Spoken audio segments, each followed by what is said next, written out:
I think I hear Hello, you now. welcome to the chat show. Welcome everyone. With the chat show where we talk about empathy, employment, and innovation every Wednesday at 2 o'clock. And in today's show, we have Becky Kekula, who has been a great champion for people with disability, providing services and working as a director of a director of disability equity index. She's an advocate for the disability and inclusion on a global scale, and providing really a great work at Disability In. She is also DEI is a joint initiatives between the American Association of People with Disabilities and Disability In. She's also currently serving as Little People of America (LPA) employment chair, and she is on the board of advisors for the National Center for Disability Journalism at Arizona State. DEI is a joint initiative between the American Association of People with Disability and Disability In, which is the most comprehensive benchmarking tool for disability and inclusion. So, with that, Becky, welcome to the show. Thank you so much for having me. Happy to be here. Excited to be here. And I know whenever we talk, I've been, getting some great inspirational story and about your why, that why you do what you do. Would love to learn and understand more about, your why. That's a great question. So for those of you who can't see, because I'm not in front of a large audience, I have dwarfism, and I stand 4 feet tall as an adult. And there are only 30,000 other people in the US with dwarfism. So there is not much representation when it comes to dwarfism, but proudly, I identify as part of the disability community, and I'm passionate about advocating for advancements for all people with disabilities so we can lead to more equality in all aspects of life. And growing up, it was not always easy for me. I grew up in an average height household, so 80% of little people are born to average height parents. My parents pushed me as hard as they could, and I was able to find my independence by going to college. And when I got out of college, even though I had several internship experiences, I struggled to find my first permanent job opportunity. I sent out 1,000 resumes and went on 100 interviews. And every time I walked in the room in those 100 interviews, I was judged based on my appearance. There were no questions as to why are you like that, or how do you really think you can do the job. I didn't get the constructive feedback that I needed, so I assumed that they just didn't want me to do the job because they didn't think I could handle it. And I want to prevent that to happen for other people in the future. We need to continue to do this work so people don't have to face that many rejections. So, Becky, you just touched very important word, that yet constructive feedback, and that is a very common challenge we face when we are working with employers and when we are working with hiring managers, and that's where we really try to put extra weightage on that, and focus on that, so that we can really help individuals with disability find a meaningful job.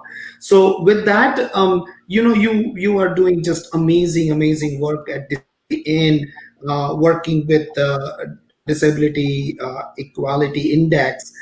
So what's happening, what is new, and with during this pandemic and all crisis, what are the new things and new findings you are finding and working on with your program?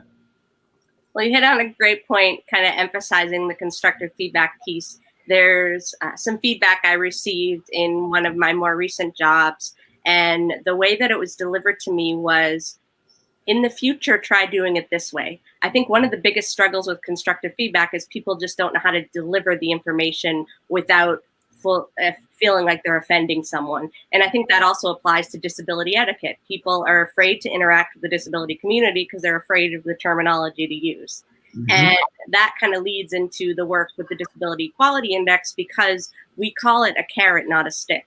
So if companies are saying no to answers, it's okay. It at least gets you thinking about those answers and finding ways to improve in the future. And we're not going to shame you for getting started on the journey.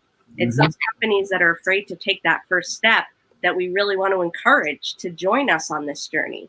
And the index, the questions are in the public sphere 365 days a year. And companies who have 500 employees or more are the ones who are eligible to officially participate, but it doesn't prevent anyone in the world from taking a look at the questions and applying them to their organization or social environments right away. And a lot of it is just intentionally including disability every part of the conversation, whether it's diversity and inclusion statements, whether it's asking for accommodations. Put it out there that you're willing to make an accommodation if someone asks for it. Making sure your websites are accessible. Don't just think about attracting your external customers.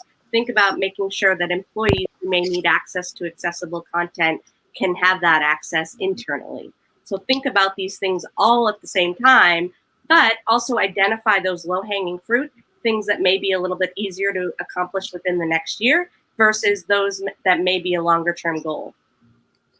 No, that's great. That's really great. One thing which when we talked last time, which was a great learning for me, I would love to have our viewers learn from you, is as this remote worker and those things are coming into the play at workplace. How are those questions and that framework you are tweaking in order to accommodate the current needs and the future needs? As we always say, world of work is changing. So how are you accommodating that in your framework? Absolutely. So if you take a look at the questions for the 2021 index that are now publicly available, we made some updates to 4 of the categories. And one of them includes additional benefits that we're asking companies to consider that could be helpful to the disability community. And then another one is related to remote work opportunities. Are people able to have the option to continue to work remotely?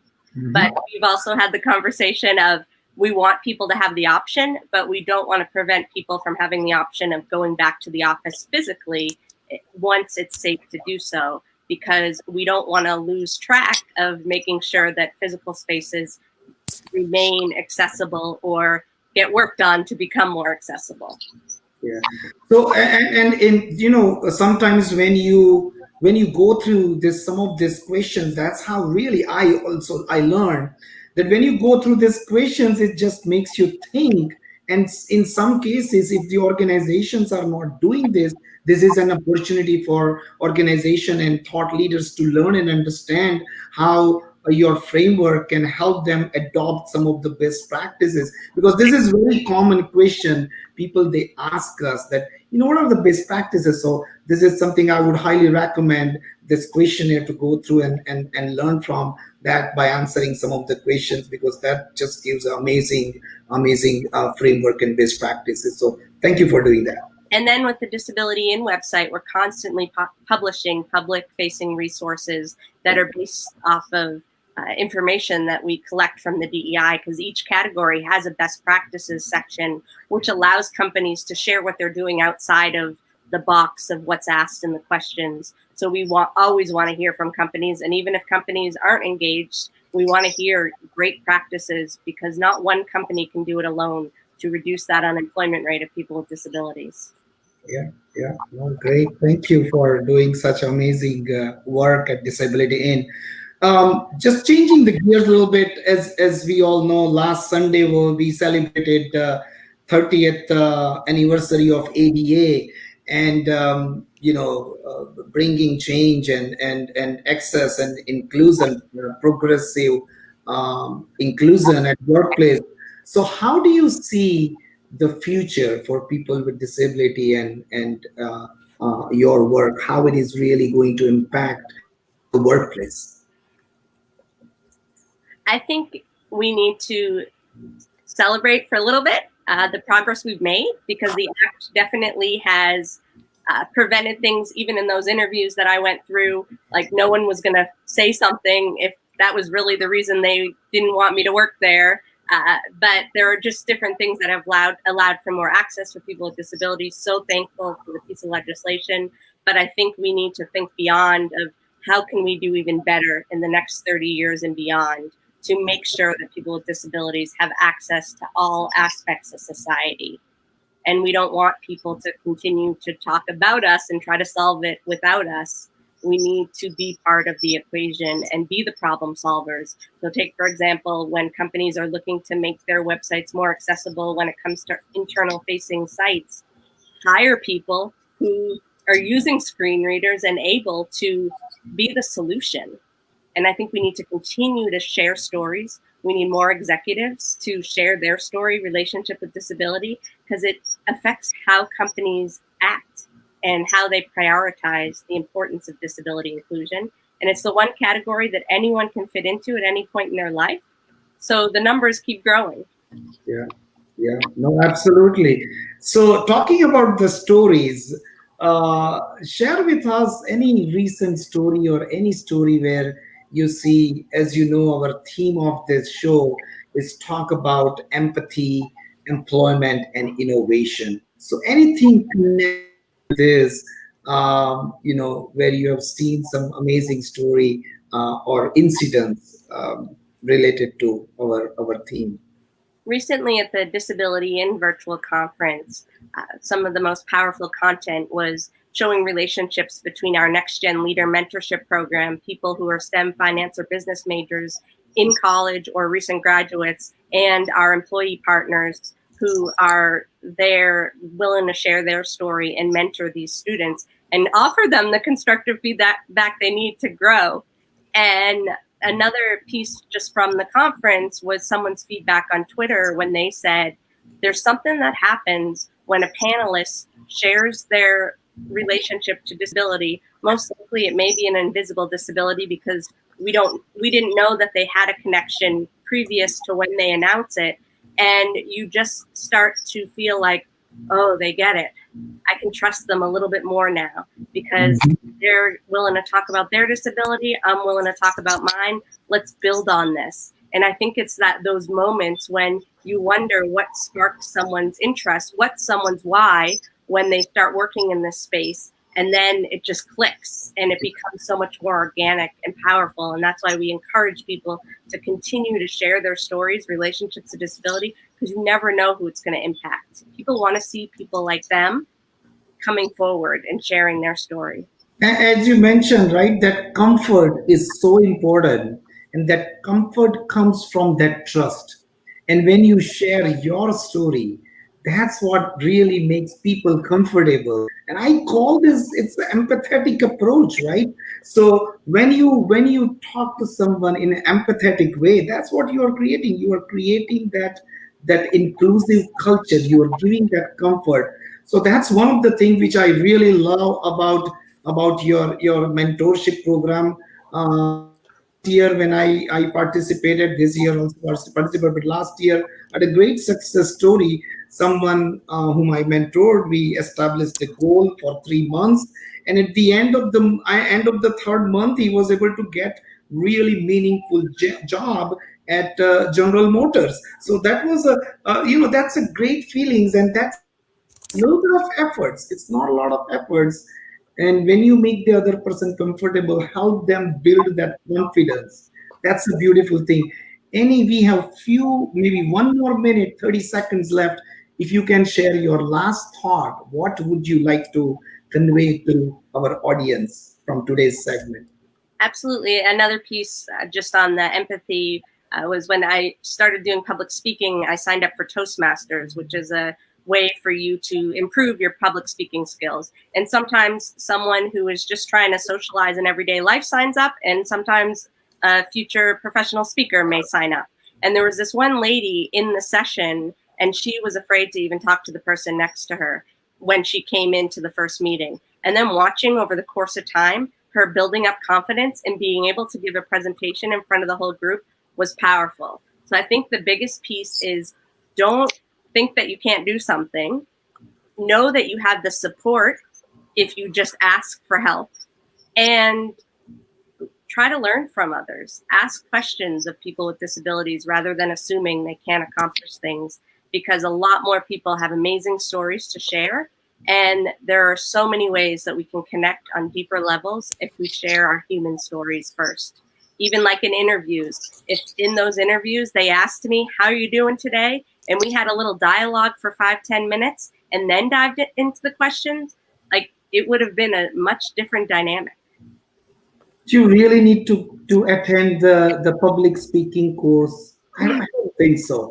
But thank you for sharing that. That's you are an amazing speaker. I have attended few of your keynote events and in the conferences. So you are amazing individual and amazing thought leader. So thank you for all the work you do for people with disability and partnering with partners like us and helping us build innovative solutions and helping us to learn from what you do and how you think and how you build those best practices for organizations, because that's what we do. We learn from you and disability in another organization, and then we work with employers to implement those best practices. So thank you for doing that.